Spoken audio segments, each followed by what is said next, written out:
We have a quorum. We'll begin with the invocation and the pledges of allegiance.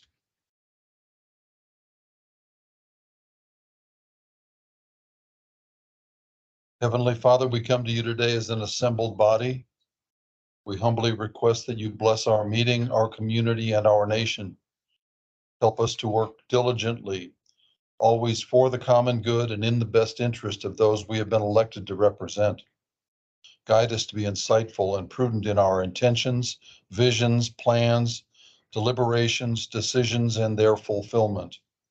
Work through us to provide a spirit of welcome to all in attendance, to engage in respectful and thoughtful dialogue and discussion with understanding, wisdom, and humility. Amen. Amen. If you wish, prior to reciting the pledges of allegiance, please take an additional moment of silent prayer or additional reflection in the manner of your preference.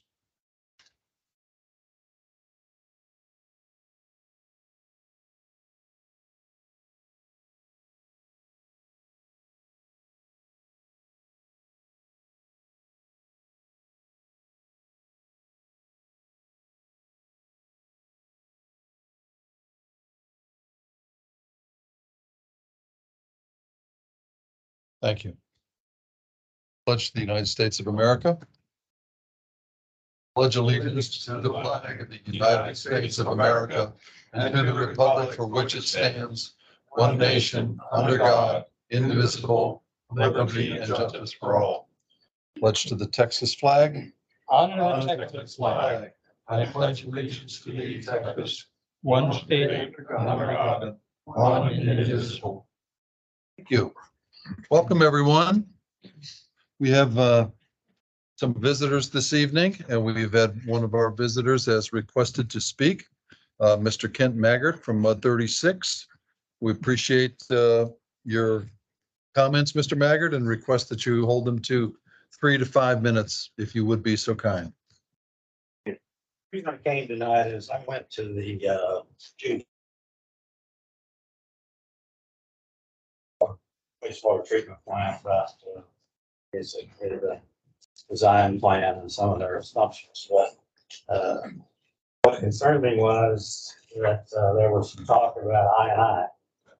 I know there were 3 of you, 4 of you here, 4 I think, over there, and which is infiltration and inflow. And apparently the folks that made that presentation and the River Authority, their current management, had never seen the report that they commissioned with all the smoke fests back in 2012 or 13. So this is 10 years old.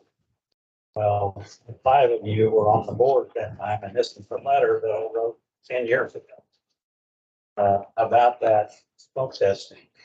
So I know it's going to be very confusing if you haven't looked at the 53-page report on plumbing. But I think in the letter you'll get just what I was trying to get across. And basically what they concluded, and I mentioned to Mr. Peterson, he couldn't believe it about the results of the smoke test. He had, it's not criticism, but he had never reviewed it, which was 10 or 12 years before. So I don't recall that conversation. But anyway, he seemed to be shocked at the results of this, that 70%, minimum 70% of the inflow was through the 4 pit hole, I call them pit holes, and manhole covers. And that was that result of their study.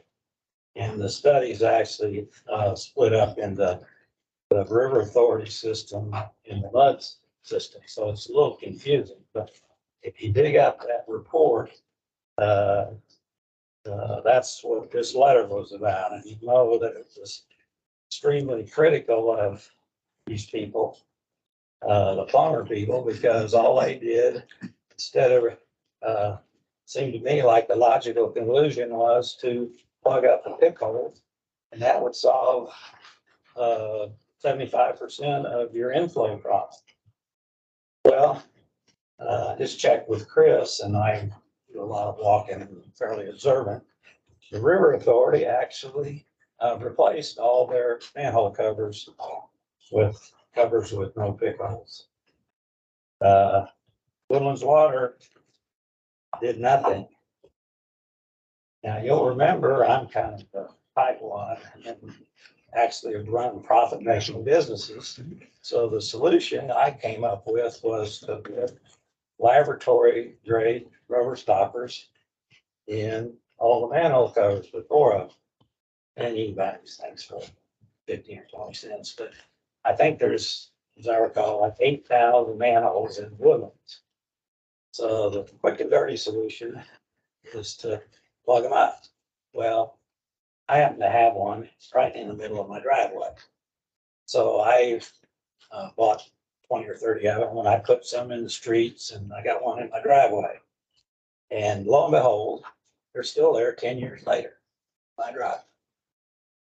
So there was a discussion about they were going to have to account for all this inflow into the plan and in storm events and build tanks to hold it and all that.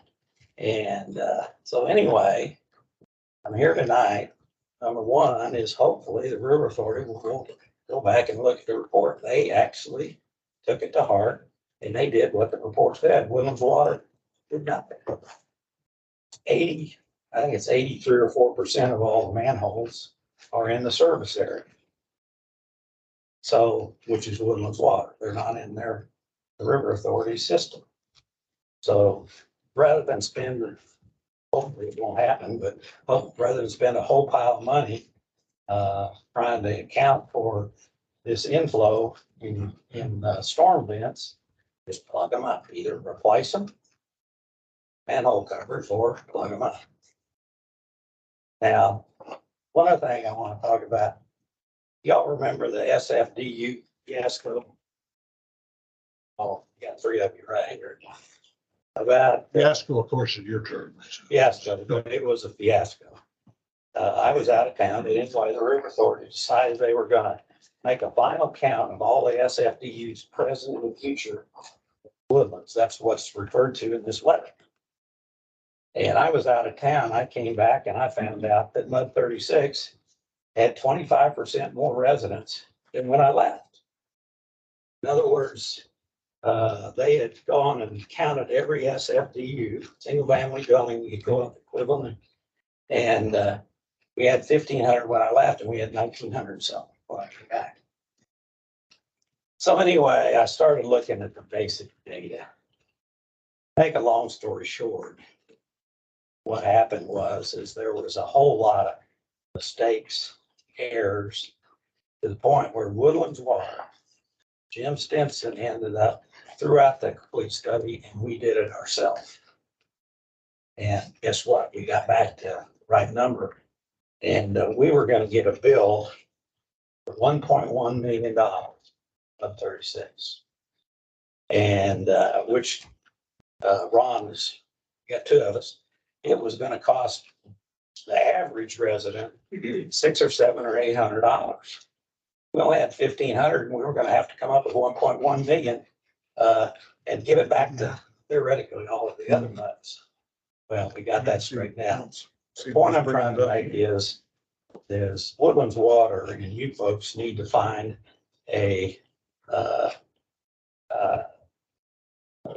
the right word is for this situation, but a owner's advocate, owner's engineer to represent you for all of these meetings that can, with these full consultants that have come up with these $500 million wastewater treatment plant to represent you and be able to ask the right questions. So that's why I'm here tonight. Hopefully, the River Authority will get with Woodlands Water and Mr. Peterson, and your inflow problem can be solved, and it's cheap. You want to put rubber stoppers down, it's not too romantic. But down 4 rubber stoppers into 8,000 manhole covers, but it will work. I appreciate your comments, sir. Thank you. your overtime. You made some excellent points, and I thank you sincerely. I look forward to, uh, see what happens with your inflow. You got it in this letter. They proposed it 10 years ago, and hopefully you all will go ahead and get it done. Thank you very much, sir. Okay. No further requests to speak from members of the public or the audience. We'll move along to receive comments on Region H. I believe that would be Mr. Arthur Bredehoft. Good evening, Arthur. Good evening, President, trustees, and senior members of the Woodlands Water. Our regular third quarter planning meeting was supposed to be in July 5th. So the meeting was actually moved to August 2nd. So we'll be back at the trustee meeting in August to present a more detailed report. But I can report we're having two committee meetings in July in order to prepare further for the August meeting. One of those committee meetings is extremely important because it's going to work on the population demand figures for our next 5-year plan. They're looking at what the Texas Water Development Board looks at, the per capita water demand projection. They looked at 3 persons per household. So that's what they're discussing this month. And we'll get a full report on the population demand and water demand that the full Region H will have to take a look in August to get that approved so we can submit that to the Texas Water Development Board. As a counter check, one of the members reported out that a local electric company uses 2.5 persons per household for planning. So it's pretty close for what people are looking at as the number of people on its whole for planning.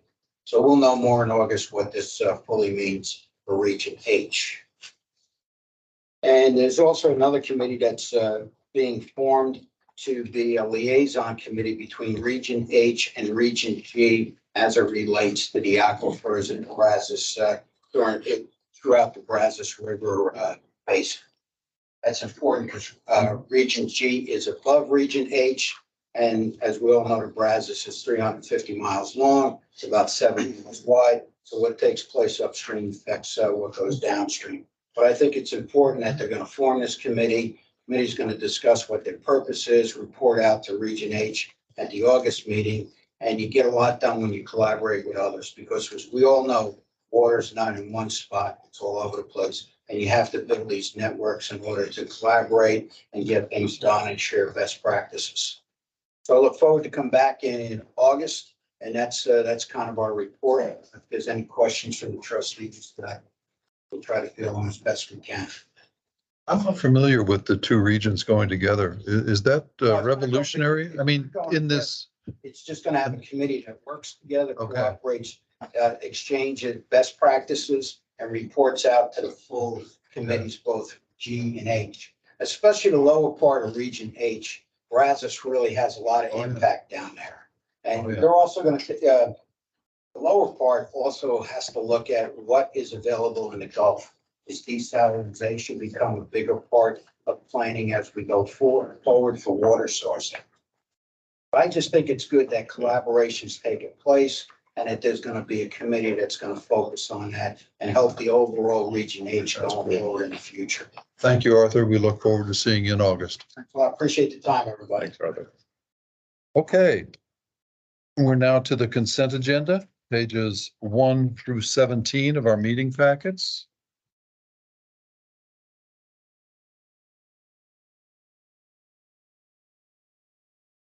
I move they be approved. Okay, we have a motion and with a second, further discussion. Any questions, comments to further discussion regarding this matter? Hearing none, all in favor signify by saying aye. Aye. Opposed? Abstain here. Abstain, I wasn't one here. abstain, one abstention. Very good. Motion passes. Okay, that brings us to agenda item number 8. Receive the regular monthly SJRA Woodlands Division report, including update on infrastructure funding and wastewater strategic plan. Mr. Meeks, good evening. If it's okay with the board, the president, I would like to take 8, 9, 10, and 11, all just in succession of each other, since there are 4 items. That's okay with y'all. For item number 8, nothing really to update on the monthly operations report. We're still pumping around a 50-50 blend ratio. The pumpage in the Woodlands with all the water, with the lack of rain, we're pumping about 20 million gallons a day, which is about average for this time of year. I do expect it to go up, but we are shooting about, or producing about 11 million gallons of surface water, and then the 9 million is groundwater. Yes, I just have one question on that. The water main break that was at Woodlands Parkway and Ashway Lane, do we know the cause of that? yes, we were installing a valve at that location. That was about a month ago, maybe, I believe, 3-4 weeks ago. 16. So we were, oh, it's on here, thank you. I was like, well, that's kind of some time ago. Yeah, we were installing a valve because when we have to isolate that line, that's on the Woodlands Parkway line. When we have to isolate that line, we shut a lot of businesses out. So we were attempting to install a valve, but the pipe itself was oblong. And as soon as we put the actual clamp itself on there to put the valve in, it split in both directions. Is this the problematic 20-inch PVC line? Okay, In this location, I think it's a 16-inch. 16-inch. Right. So oblong just because of the pressure and the weight on top of it or something? Probably it was installed that way, is our Probably no guess. side support. When you say installed, what do you mean by that? When it was constructed, Yeah, they bought an oblong. No, piece of no, pipe. no, no. I was It's a flexible conduit. It would Oh, flexible probably, conduit. yeah. Where is this Ash Lane way? Sorry. do you know what City Woodlands library is? Yeah. Back YMCA. Yeah, okay, all right, thanks. Thank you. You think if you go like past that, Mhm. and you look at a stop sign, there's a dip in the road. So that's one of those fractures that runs near that pipeline. Do you think that had any role in this? It sounds like it did. No, not in this latest break that the Hallman's house. Yeah, we caused that one. So we still got the valve in because it was broken, so we put it in, but yeah, we're not gonna be putting any more valves on that line. Update on infrastructure funding. We're continuing to work with the consultant, trying to bring money to the Woodlands.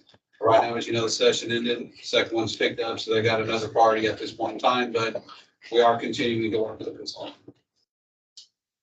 On the next item, the infrastructure, the wastewater strategic plan. There was an all mud meeting on June 27th. There was about 25 to 30 folks there. The information is on the Google Drive. 2 main highlights came from that. One is there will be a recommendation coming later to adjust the SFDUE on the wastewater side from a 217 gallons per SFDUE down to 200 gallons per day per SFDUE. So that's a small 15-gallon increment, but what it does mean is the plant production capacity goes from 9 million gallons down to 7 million gallons. What I mean by that is if we used all the existing 217 multiplied by the SFDUEs, the new plant would have to be 9 million gallons a day. But using the 200 gallons per day per SFDUE multiplied by the updated SFDUEs, the new plant we're looking at is 75 gallons a day. Confuse anybody? So that is the highlights of it. I would encourage you to take a look at the PowerPoint. There was additional information on wet weather flow, the sizing of the plant, the path forward, which does include an updated cost projection. I'd like to add something. Yes, sir. So, like handouts, so, just Meeks has provided me some data over the past, months. And, what I did was I took that data and I did a Freedom of Information Act request. And, I was provided that they spent $1.6 million in, the pipeline repairs over 8 years. And that was 92 events. That'll be the top page as you pass them around. And then later in the meeting we had on, to discuss, we had the mud, all mud meeting. A graph was presented. And when you add that up, those were 39 events. So I just took the percentage, 42 events were AC pipeline breaks. All the other breaks were non-AC pipeline breaks. So you take that, you get $689,000. What they spent total in 8 years. Then you divide that by 8 and you get $57,000. So, you know, for all causes, past 8 years, we spent $57,000 for per year in repairing AC pipe breaks. And then the comment in the engineering letter they provided, they said 50% of the breaks are caused by contractors. So if you take 50% numbers, so what this says is that we spent on the last 8 years, $28,000 a year to repair all of the AC pipelines each year, $28,000. If you think about the proposal, they want to spend $18 million a year to fix a $28,000 problem. And that's what the data provides. So if you look at that first page, that's the first page. And then I didn't copy the whole document, but the second one is I didn't save it. I'll look at yours. It's called Buried No Longer. Okay, it's a table, it's a book published by the American Water Works Association. And that's kind of like the pedigree of societies for all here, right? And in that, you look at the table, we're considered large south. And what that table says is that if you install a pipe well and you have good ground conditions, you install it well and have good soil conditions, it will have 100-year life. And then they say, if you have bad soil and you install it poorly, it'll have an 80-year life. 80 years. That's what the premier organization in America on water. And then if you go to this one here, it's ICA. That's the pipe manufacturer society. That's their industry group, and they say in that group that it has a 70-year life. If you go to that second page, I have circled 70 years. Can we just stay on the first page for a second? Yeah. Where you said 689,000 was spent over 8 years. You came up with 57,000 a year. I come up with 86,000 a year. What do you got? 86,000 a year. Maybe I did the math wrong. 42%. Is that? I just divided 689 by 8. And you got 50, you got 86,000. 86. Okay, so let's just make that change. No, also just, And you got 42 a year. we discussed this at the Mud 46 meeting last week. Those numbers are, since they're freedom of information, we said what we had. Those numbers, the cost data has not been verified. That was literally just straight out of our work order system, put in over the years by a number of different people, may not be complete and submitted. So let's talk about that thought. I mean, when I asked them for the information, they didn't have the information and they have not been looking at it. If you read any of this literature, the thing most people talk about is breaks, and they're not paying attention to the breakage data. They don't even have it. You know what I mean? That's a serious flaw, you know what I mean, in the assumption of 50-year life. So, when they say we have to go back and look at it, they should be looking at this thing on a yearly, daily, monthly basis, and they're not. So where they got the 50 years at, I don't know. You know what I mean? I don't know, but Didn't you say you got it from a consultant? Isn't that when there's some sort of a consulting engineering recommendation that 50 years was? When we first put into our asset management planning, various studies that we had done back in 2014, 2015. When we did the water system master plan, which is 20 CIP, which is where the project plan came from, we asked the consultant, is 50 years too conservative? Is there another number? And they said 50 is a good number for your area, because like the Buried No Longer is a very widespread, as you can see from the map, if it's included, it's not just the Woodlands or just Texas. It covers a wide swath. It covers a lot of more variables. I'm not arguing against you. I'm just saying that this information wasn't just flippantly put together. I mean, it's there for a reason, and yes, we should I'm review looking it. for the information. So That's all I'm doing. I'm looking for it. And My if you name look is at the Connie. Curtis one, I'm the If you director of Curtis, technical good evening. operations services. So Mr. Smith, you've provided us this really wonderful information a couple of times, and we're happy to hear it and to continue to talk about it. So what I want to say is we have continued to take this information and talk to people. So if you look at some of this, I think the one that you're talking about tonight is maybe not the HDR study from California. Is that correct? That's the top one? Right. Okay. So that when we actually talk to the people from HDR who did that study, and we have an email from them that actually says, don't use this study for what y'all are doing, because you're just a different system in a different area doing different things. And so we're trying to track down how best and to be more refined in what we're doing. We're open to conversations about it. What I'll also say is, if you go find information from a PVC manufacturer or a ductile iron manufacturer or an HDPE manufacturer, and you've got from the AC manufacturer, they're all going to say that their pipe is a certain age, and it is if it's installed correctly. The PVC line we just talked about, that's a 16-inch that was installed incorrectly, which we've seen and we've heard about, that was installed oblong, right? Because they compacted incorrectly and egged it, and when you touch it, it splits.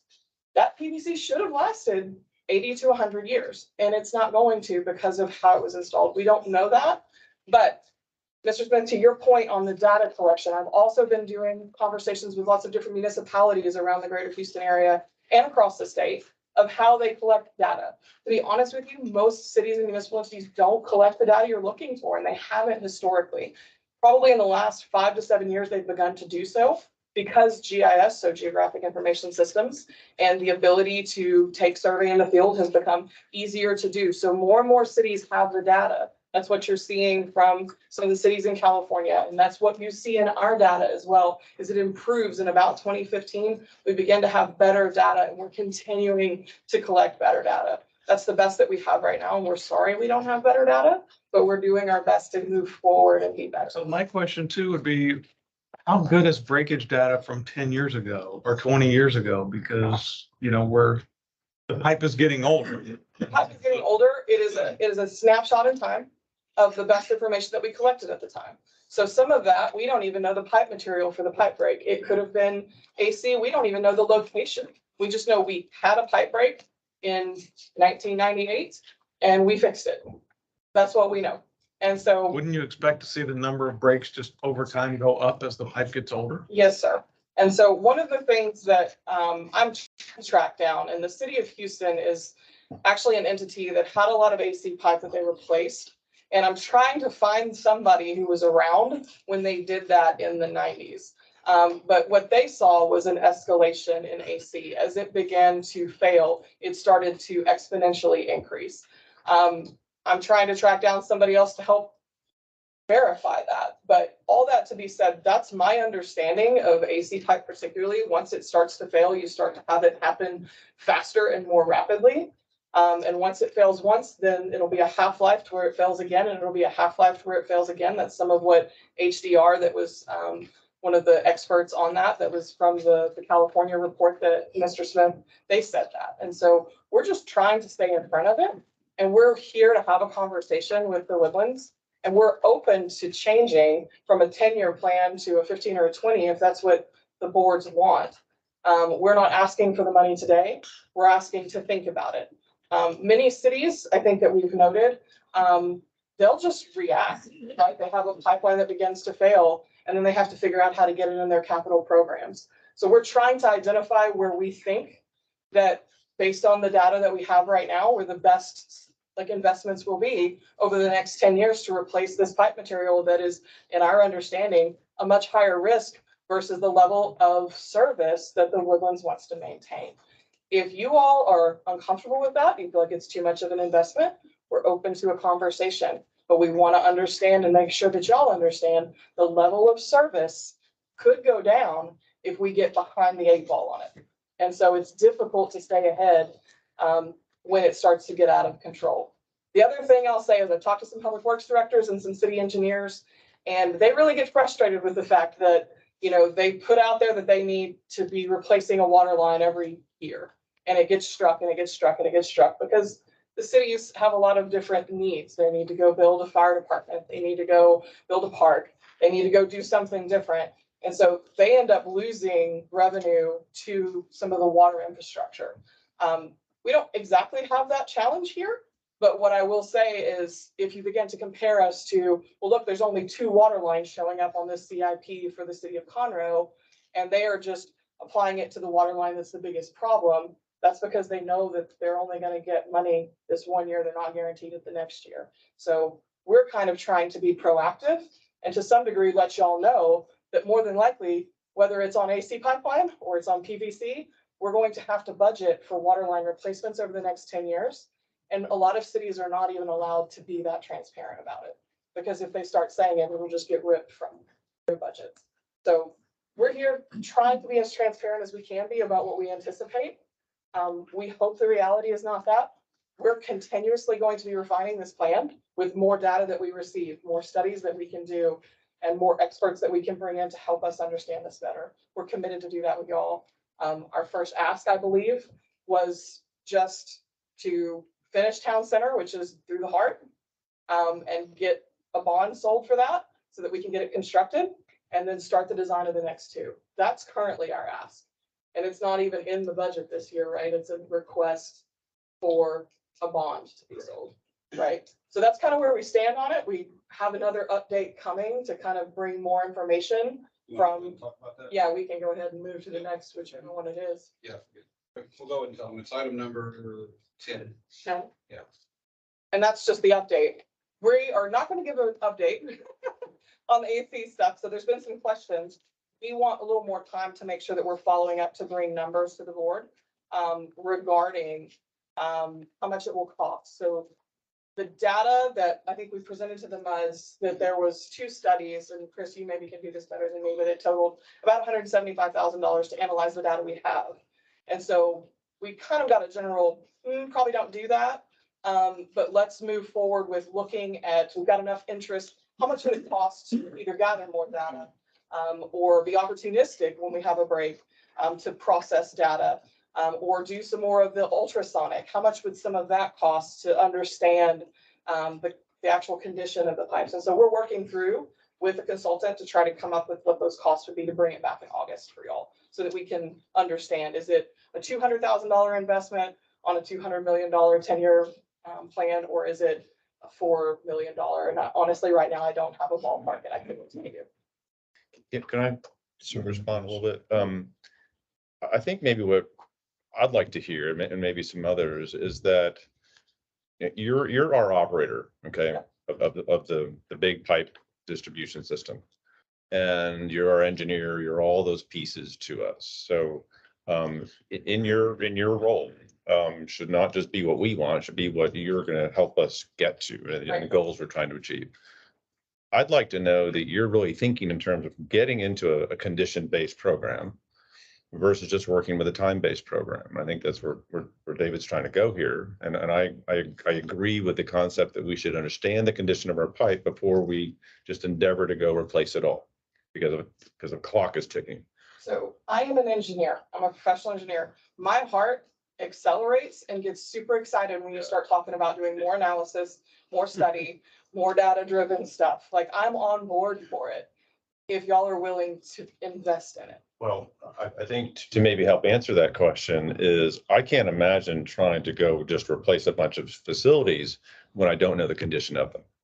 Okay, because that's kind of what you're asking. You don't really have the data to really say, hey, we know how, because we haven't been gathering it, we haven't been testing the data, so we really don't have it. And the reason why you don't want to go test data you don't have is because you don't have it, right? So that was good. We think we got to the right spot on that, at least in my mind.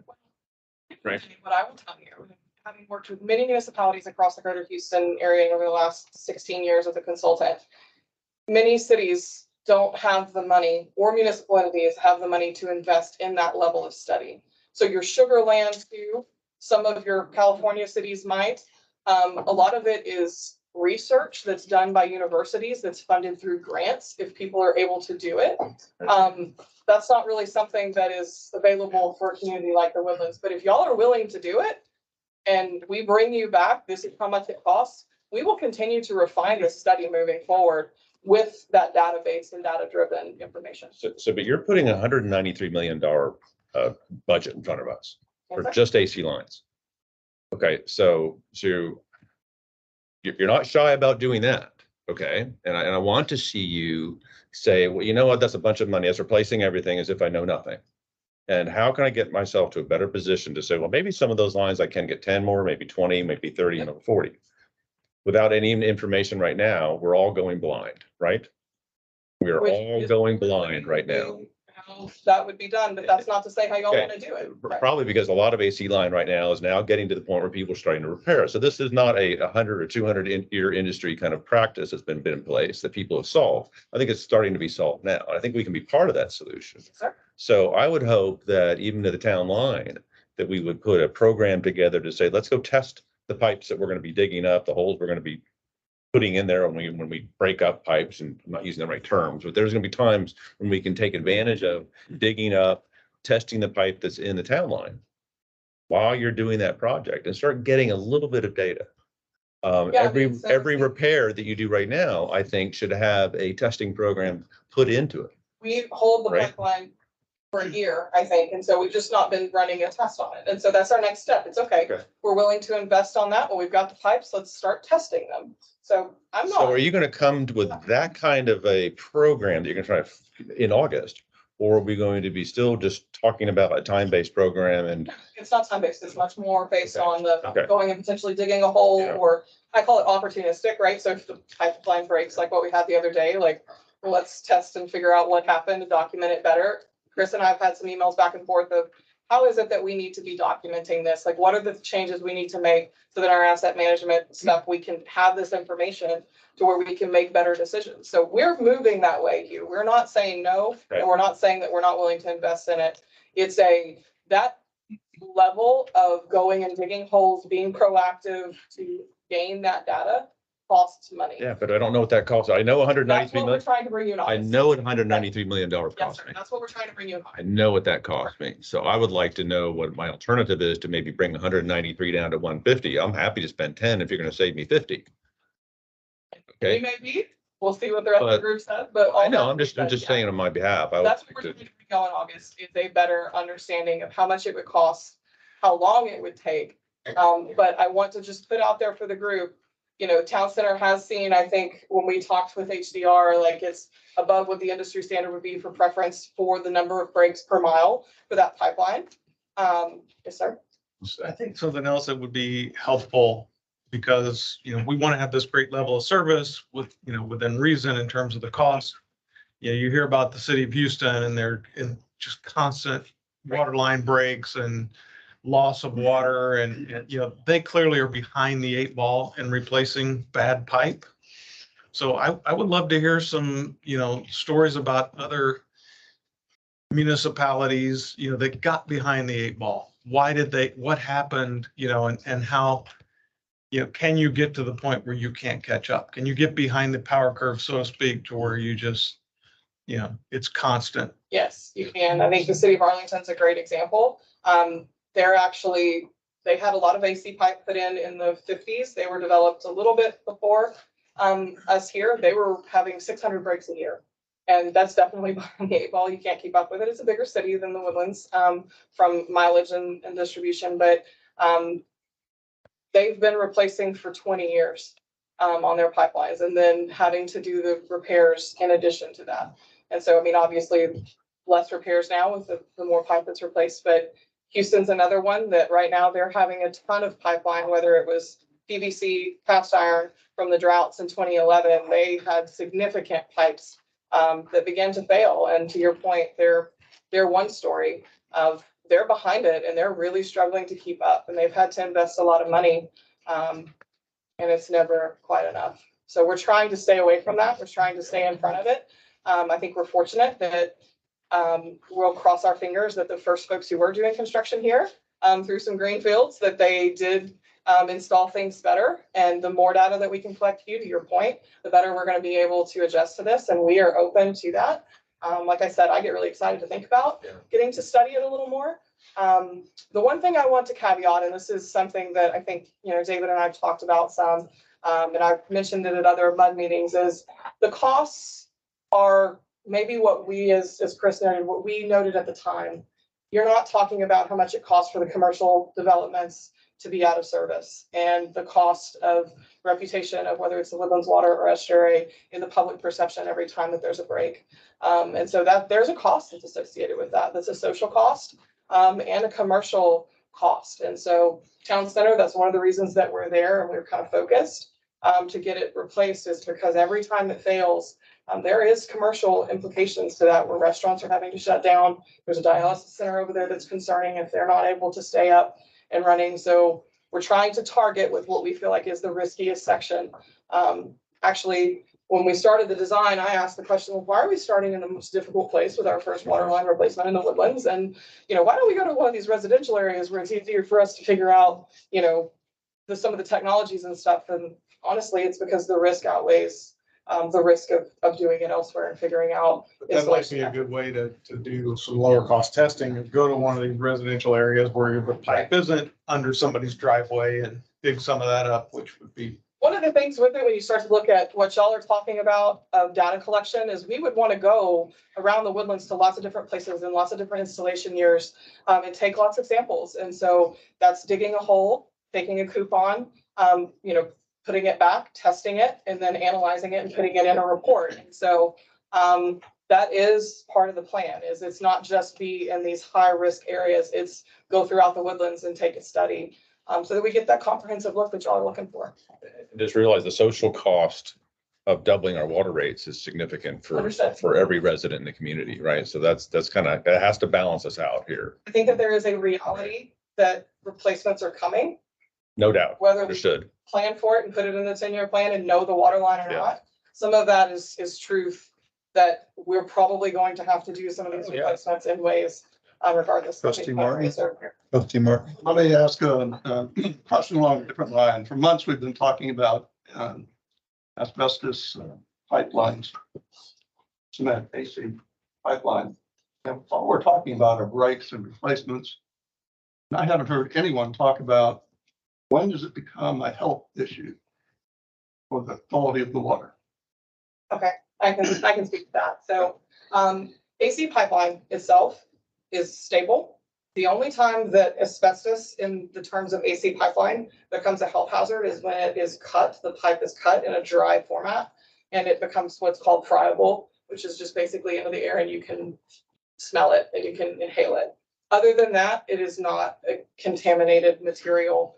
That's been proven and assessed by the EPA.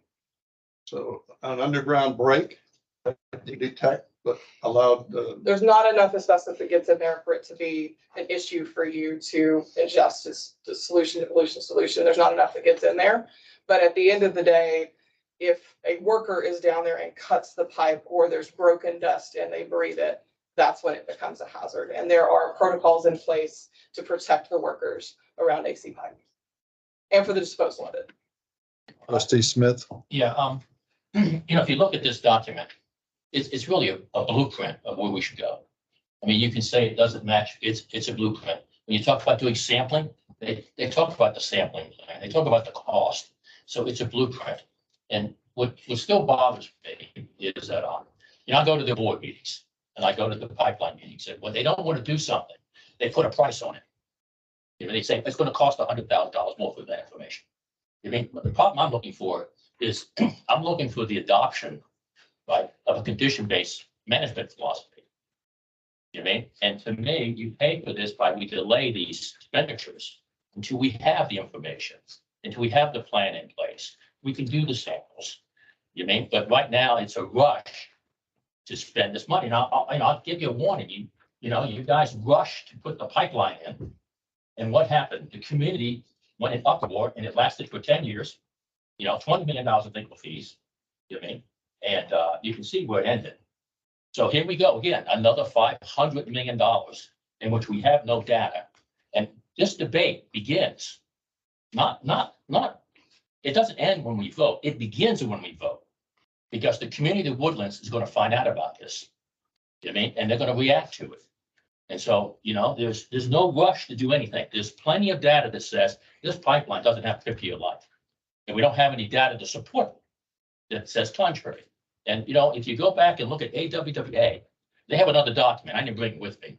But what they did was they surveyed hundreds of water systems in the country, 5 in Texas, and they put out the best practices for measurement. This document is probably 10, 12 years old. So when you say no one's doing it, Well, the best practices from AWWA says they are. We just don't do them. We don't do them. And I think we have time to sit there and I urge everybody to read this. And there's some math in here that you don't have to read, but just read the steps they went through in this study. And this is a condition-based program. And I think we have the time. There's no rush. There's nothing in the case this pipe has a 50-year life. You've not provided anything in writing. I mean, I've asked multiple times and you talk with words, and I'm an engineer too. You know what I mean? I'm an engineer too. And, you go back to Deming, you're an engineer, you know Deming.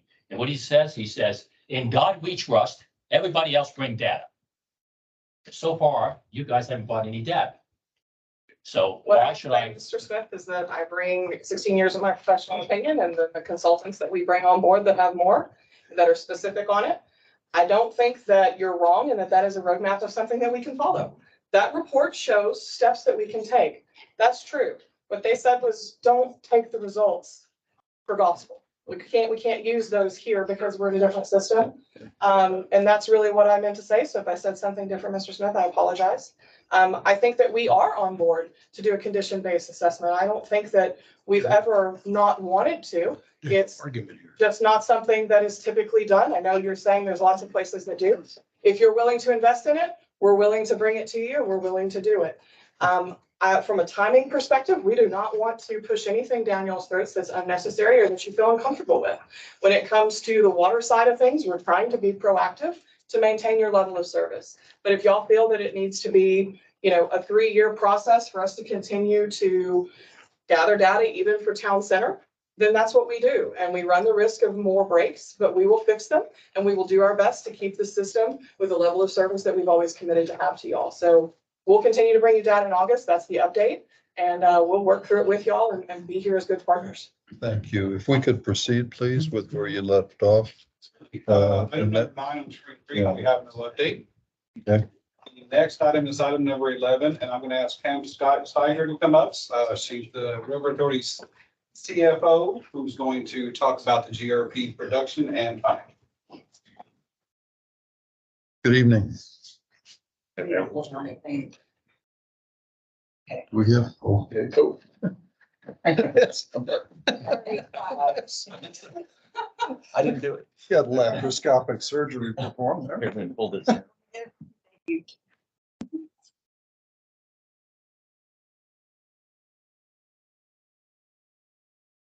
And we need a profile picture too. And number in the front. Yeah. Were you familiar with it? Thank you. So last month, we were asked to come back with to discuss the GRP production and financials. What happened at the end of fiscal year 22. And so I'm going to attempt to answer that question. So I want to remind everyone, most of you I've worked with over my 13 years here, some of you are new faces to me. But the GRP operating philosophy, it was based on a compliance philosophy when it was developed. So it is everyone that chose to participate, sign the contract, had groundwater and surface water compliance in the contract. And if your demand is 100 million gallons, then it's going to be made up of surface water and groundwater. We will have the respective rates for that. That's part of the GRP philosophy to operate. So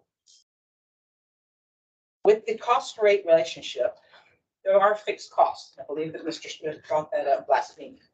There are fixed costs. There's debt service, salary, there's a few things.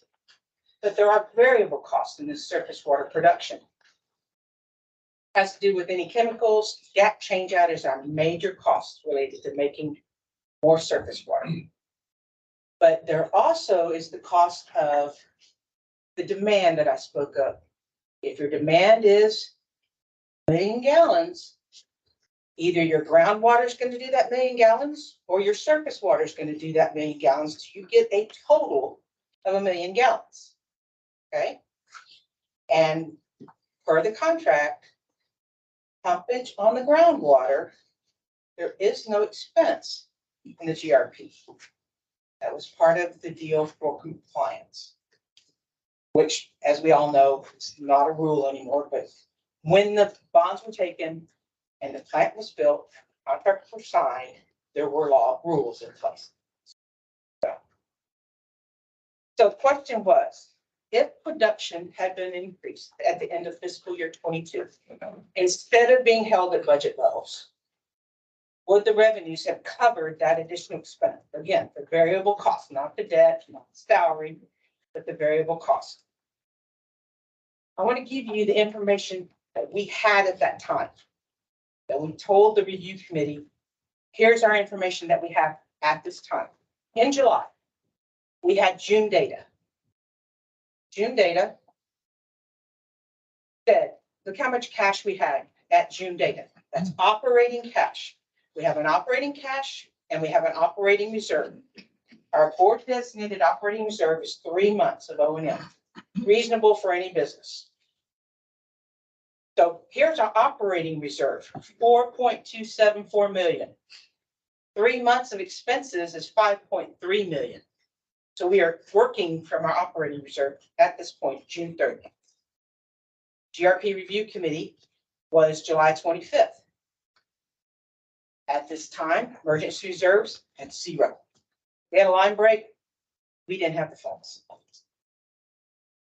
Restricted construction, that's the remaining bond funds, the 2011 remaining bond funds that have now been approved to work toward the basins that we're making to try to save money year over year.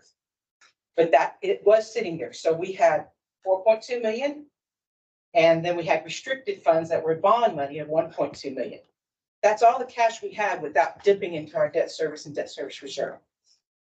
At this time, we also, in July, needed to make the $2.9 million contribution to debt service as required by our bond covenants. We don't do that. That's reportable. That's an SEC compliance. So you see our picture at June 30th, when we went to the review committee on July 25th. Say, we have no operating cash. Our operating reserves are under what they should be. We have no emergency. And we have 1.2 million in construction. That's it. That's where we sat. So we tried to do a little scenario to show you our budgeted amounts, the actual amount. You'll find that these numbers on the actual column tied to our ACPR. And I want to make a caveat for the accountants and the finance people. The actual total is $200,000 higher than the calculation of the 3.3 and the 2.88 into the demand. This is strictly for the accountants.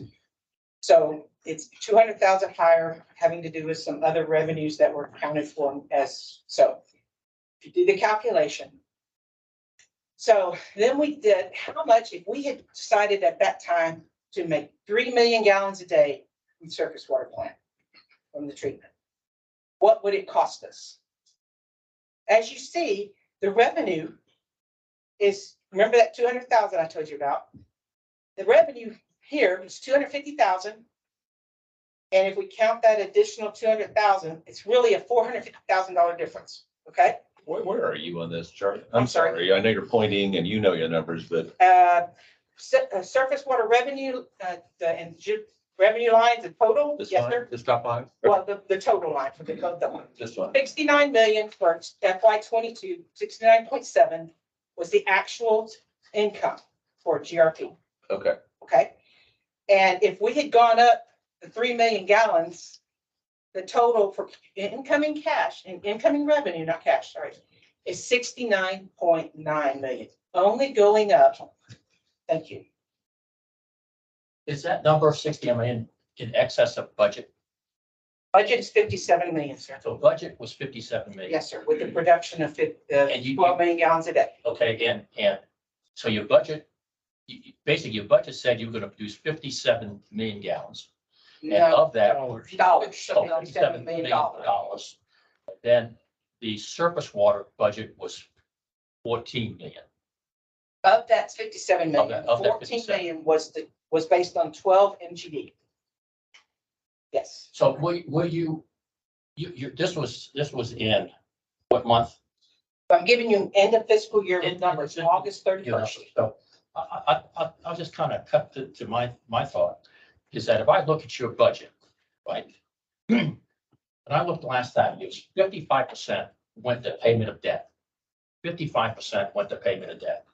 You know what I mean?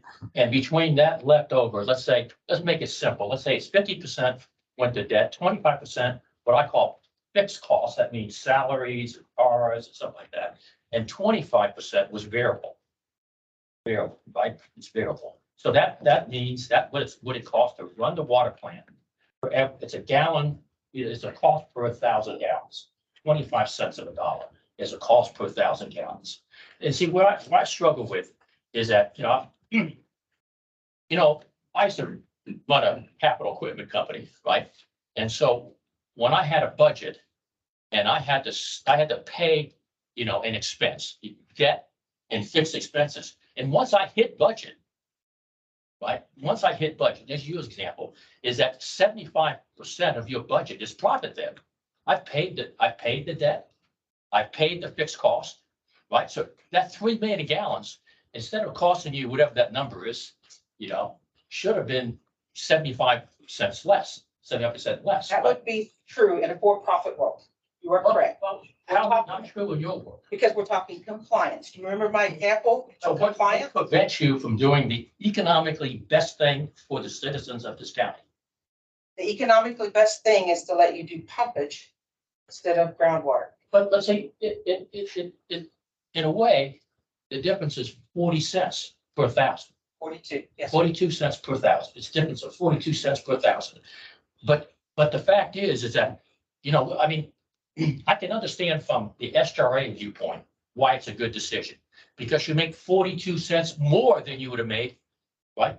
By pumping groundwater. You That's didn't have the expense of running the plant. Not net, no, sir. That is not correct. What is correct then?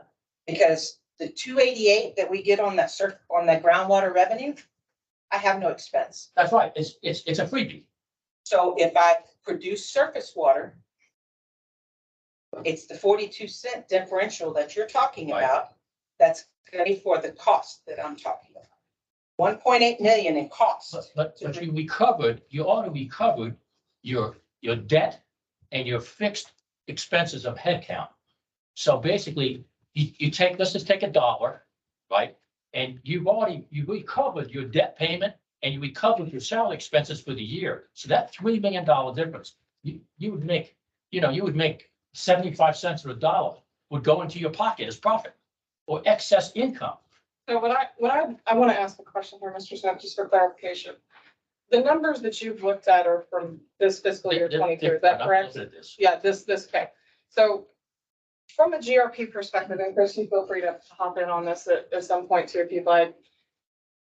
What she showed was the numbers that we had in June of 2022. And so much like y'all are the board of trustees, there's a group of GRP review committee members who help us and guide us and give us their direction and their thoughts.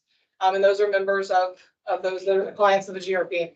And as of June, you saw we had no money to do anything with, right? So this is a very interesting year, this snapshot here, because it was a drought. And honestly, in the 10 years that we've had the GRP, this was the first drought year. So this excess that you see, this is the first time we've had that ever. And so it is a bit of an anomaly, but you're correct. We cleared, but it wasn't because we said, hey, let's sell more groundwater to make more money. We looked at it and it was a regulatory decision by the GRP to stick with how they typically regulate, which by the end of their fiscal year, which starts in September and ends in August, right? At the end of that, they didn't have the surface water per their regulations, which I understand Lone Star doesn't regulate anymore, but they stick to those regulations of how they were created. They didn't have any more surface water to sell. And so you stuck with groundwater. By the time we knew we were in this position, we were in September and it was too late to make an adjustment. You say you didn't have any more surface water to sell. Regulates the It outflow. was set by the budget. The outflow by the lake. I mean, you get the surface water from the lake. We do, yes. And you own the rights. We own 1/3 of it. And Correct. so in essence, you had let's just say an unlimited supply of surface water. Assuming that the GRP chose to pump more than what they had set as their allowable pumping By and budget, treatment, which by is budget. approved by our board. by your board. Yes, sir. By the review committee and the board. Do you understand that? I do. You do? You think that crowd did? Yeah, we took it, you were there. I was there, I was there. I was there. I just. So, and it was gonna cost us to pump up the groundwater or the surface water, an extra $900,000, maybe $1 million. No money. With no Right. money. That was just a. Yeah, I mean, I understand That's the what budget you did, restriction, Mike. but I was just shocked. You know, that, The risk we took also is the non-payers or slow. yeah, no, I payers. understand the non-pays and slow pays. Just So the budget, sorry, if those cash reserves in the previous slide weren't what they were, let's say they were better, right? You had Right. more cash, would you have made a different decision? Ultimately, it wasn't my decision. I Well, made a maybe I'll ask different those. recommendation. those who have boards. I'm Christine, just curious. Go ahead, I'm sorry. Finish your thought. Go ahead. So to answer the question real quick, it's not our decision. We present it to the GRP review committee. You think they would have made a different decision? We can speak on their behalf. But I don't know, Mike, if. Possibly. Yeah. I'm Possibly. just trying to understand what the budget, how much budget effect was in the decision making versus economics as I got to. I think another important point is you guys budget based on an average amount of pumpage from previous years, but you don't control the weather. You don't control the rain. You don't control how much people fill their swimming pools and water their grass. Some years you get excess revenues because you sold more water. Some years it's really wet. You don't sell as much water. And so some years you got a little extra, some years you don't. 2 points on that is one, we didn't know it was the start of the drought. The drought was July, August, and we're right at the end of our fiscal year. The other point is, part of, I believe he used the 75 cents as a profit, but 71 cents of that is not being paid by Conroe. They're paying 232 on a, sorry, 251 on a 330 charge. So You're getting 5 cents of the variable cost. right, possibly, as long as costs don't go up, which we didn't know it would or wouldn't, and they have been escalating, You're getting 5 cents. maybe. Yeah. So I think your initial question, if we go back to the initial question, was if we, if production had been increased at the end of 22, so in that July, August timeframe, instead of held, would the revenues received cover additional expenses? The answer is yes. We would have been able to cover, but it wasn't a decision that we were in a position to necessarily make at the time. Cash flow, Right. in hindsight, heck yeah. Martin would like to make a comment, please. Sorry, Pam, have you finished your formal presentation? Well, Thank you. Thank you. Thank you for that. That was very helpful. Thank you. Let's move to something non-controversial, the attorney's report. Come on now, Brian. All right, so since we last met, we completed our legislative summary. I think that came out in between the Tuesday board meetings and the Wednesday board meetings. So those went up on Google Drive. Happy to visit with y'all individually if you have questions about particular bills that we haven't already talked about in the past. They'll be coming to you in the upcoming months for necessary changes to policies that resulted from the legislative session. You may have seen in the paper yesterday that the House and the Senate finally have come to an agreement on property tax relief, how to divvy up the $18 billion. It looks like Lieutenant Governor Patrick's getting what he wanted in the homestead exemption for school district taxes to go up from 20,000 per home to 100,000. Now, these are all subject to an election that will have to be held in November for a constitutional amendment. And that's probably going to be a formality. There has to actually be the second special session called for them to pass the bills for this. And then the election has to be called by August 17th, which is the last day, August 21st, the last day to call a November election. One thing we are going to look a little more closely at that wasn't in the negotiations as the regular session ended is this concept of a circuit breaker. You may have seen in the news reports. So at the beginning of the session, we talked about the fact that one of the proposals that the House had was to consider reducing the year-to-year appraisal caps from 10% down to a lower number and have that cap be applicable not just to residential homesteads, but also commercial properties, multifamily, second homes, et cetera. And the uncertainty about what would that mean for reductions in revenue. going forward for tax units. That went away, and then it was just down to this battle between 100% compression or reductions in school district taxes, or a component of the 18 billion going to the $100,000 exemption, which is what happened. Circuit breakers come up at the last minute, which sounds like it is a 3-year trial run to have a cap on non-homesteaded properties that are 5 million or less. And so you can see what that language is.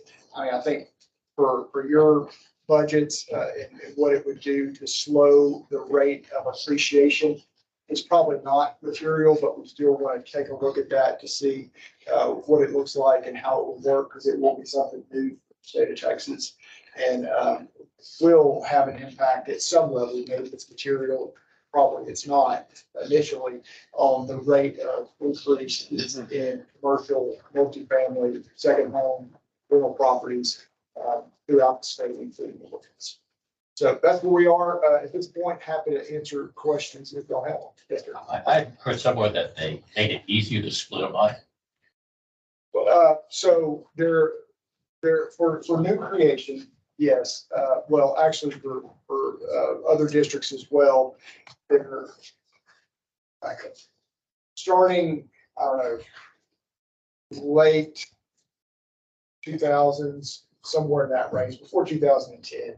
Historically, WCID's mechanism for WCID to divide those process you had to go through. Starting in the late 2000s, for districts that were created through the legislature, there was language added to some of those bills that would allow those MUDs to divide. It was a more efficient way for larger properties to be able to develop. A developer didn't have to pay, and the legislature didn't have to deal with 5 different creation bills. They could deal with 1 creation bill, and that larger 1,000-acre tract divided into 10,000-acre tract and divided into more. It was more efficient. But the catch was you had to go through the legislature. The legislature's trying to push more creation bill to the TCEQ so it doesn't clutter up their calendar as much. So they approved in this session for districts that are created by the TCEQ to be able to have division power as well. Now, for y'all, does it make a difference? No. But for new developments, is it more efficient and cost less and take some of the burden off the legislature in terms of bills? Yes.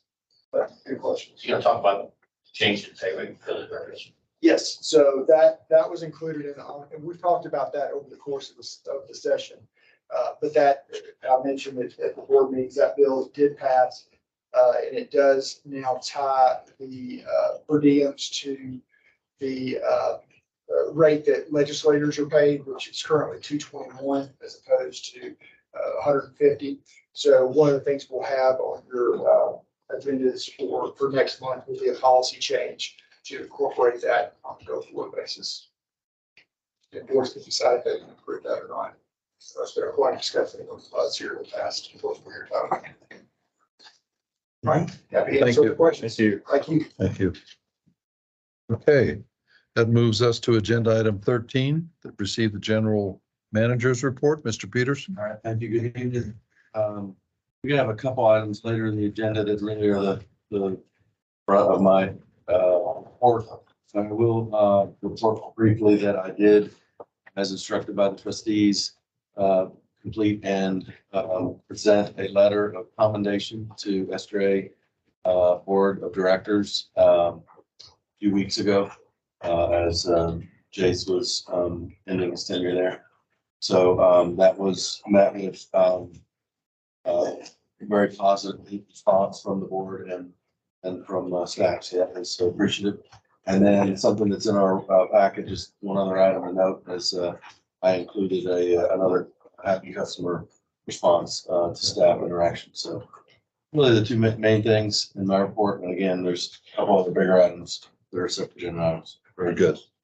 Thank you. That'll move us to agenda item 14. Discuss new utility billing system and consider approval of agreements between the Woodlands Water Agency and Veritex One regarding services for same. Okay, the May trustee meeting, we presented the proposal and all the particulars of us moving towards changing our billing software to Vertex One and their system. There was 2 action items that the trustees gave us to go forward with. One was there was a number of questions that were posed by the trustees, and there was also a directive to try to negotiate the cost down as best we could.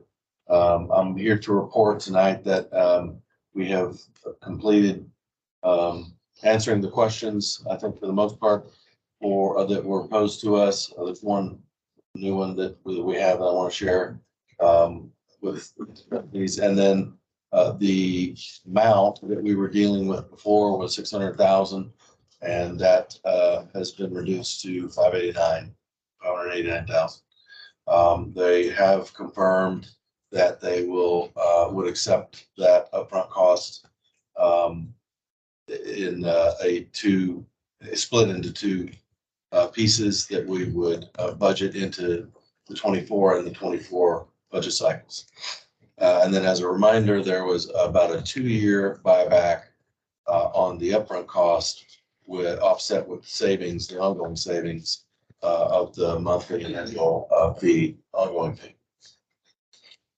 That 24 and 24 budget cycle, did you mean 24 and 25? 25, excuse me, 24, 25, sorry.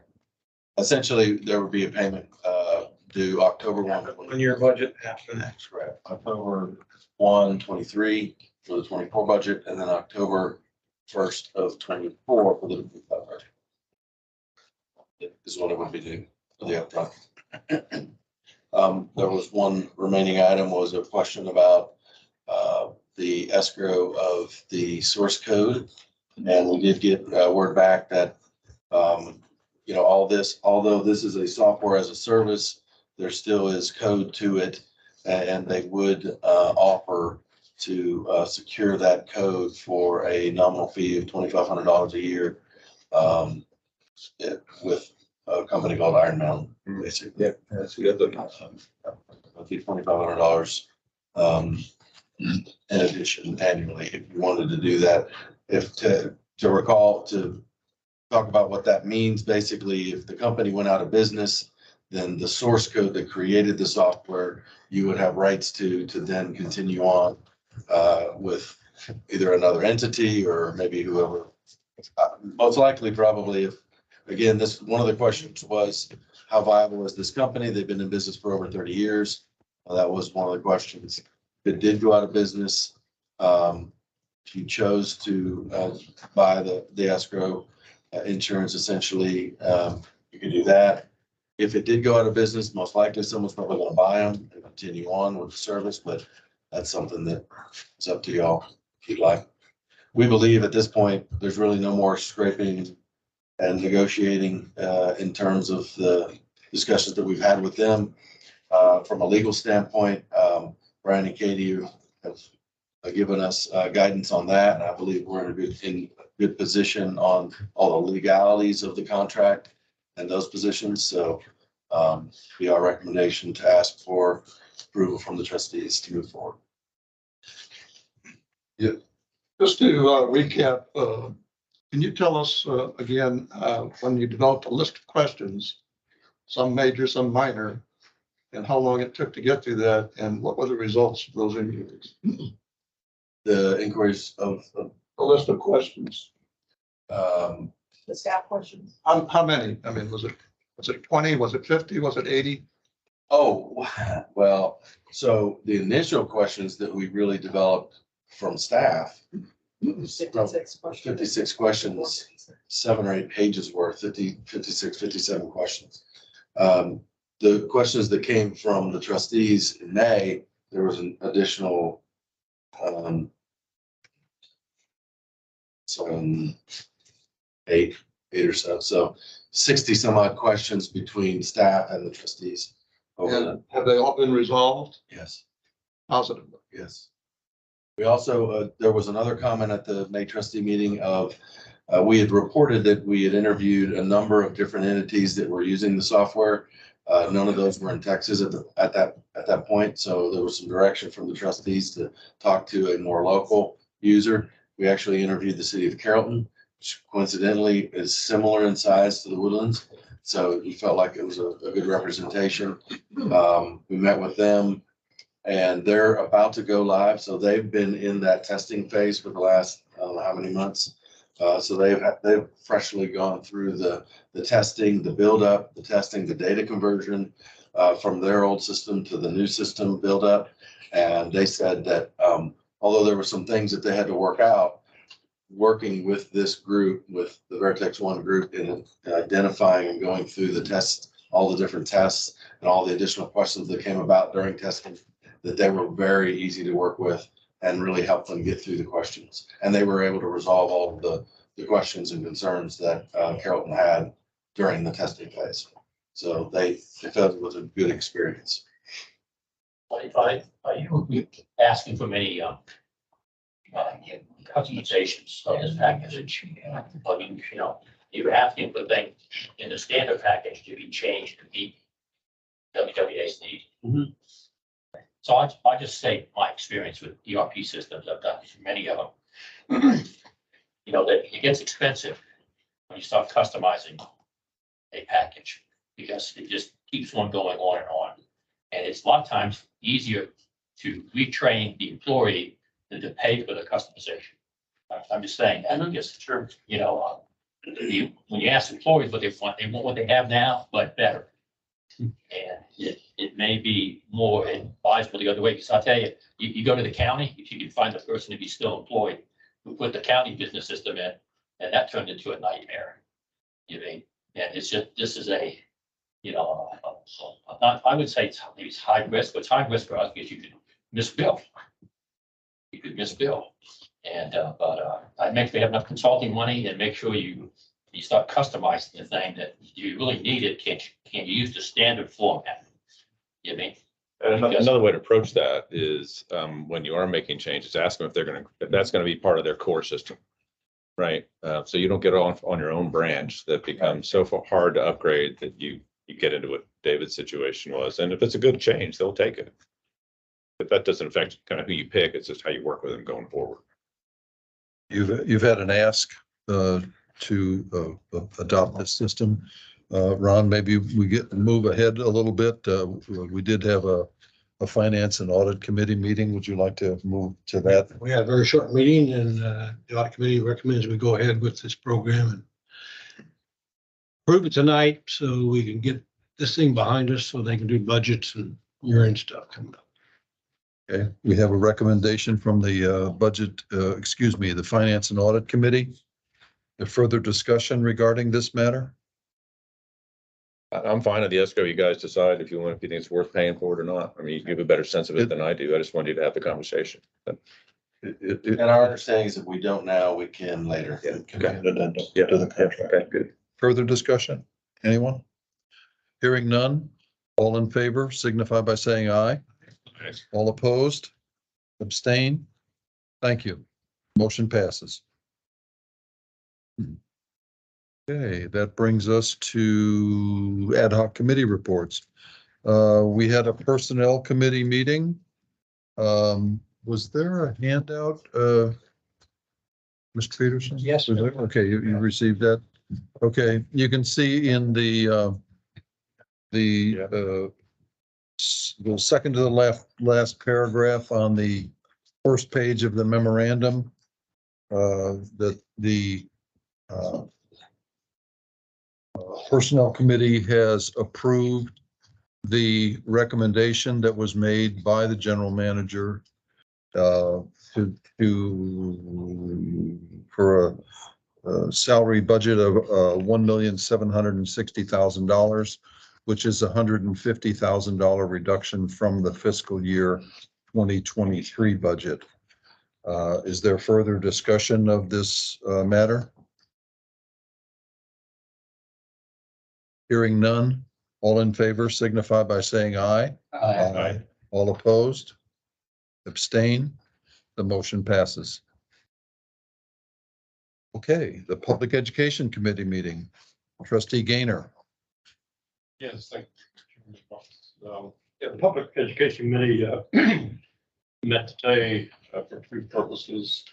to review proposals from consultants to assist the public engagement related to large infrastructure projects undertaken by the SGRA Woodlands Division. And then secondly, to discuss progress on accomplishing the WWA communications plan. The purpose of our review is to develop a consensus on the committee's view for the best candidate that could be able to develop and execute an engagement plan.